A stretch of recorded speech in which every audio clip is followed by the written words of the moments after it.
Philippines, Malaysia started at same level. But now Malaysia's GDP per capita is 3.6 times that of Philippines, says the World Bank. The lead economist in Malaysia of the World Bank, or WB, Dr. Apurva Sanghi, recently praised Malaysia's success in lifting millions out of poverty. He said that around 1957, when the country declared its independence, half of all Malaysians lived in poverty. But now that number has gone down to only 6%, lifting around 14 million people out of poverty. He also noted how simple goods used to make up 95% of Malaysia's exports in the 1960s, but that number has now gone down to only 30%. And lastly, quoting what he said directly, the Philippines, Zambia, and others all started at the same point as Malaysia, but today, Malaysia's gross domestic product, or GDP per capita, is 3.6 times that of the Philippines and about 9 times that of Zambia.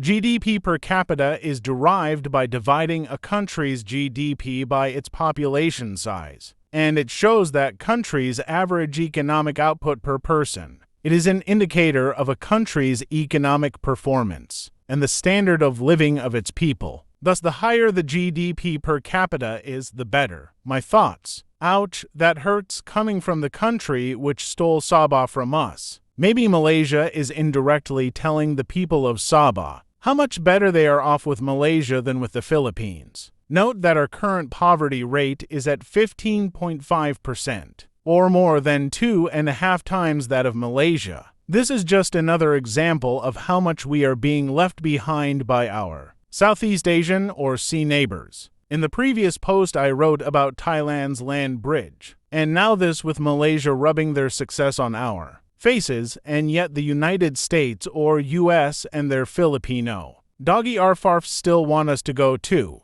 war with China to defend Taiwan instead of focusing on progress and development.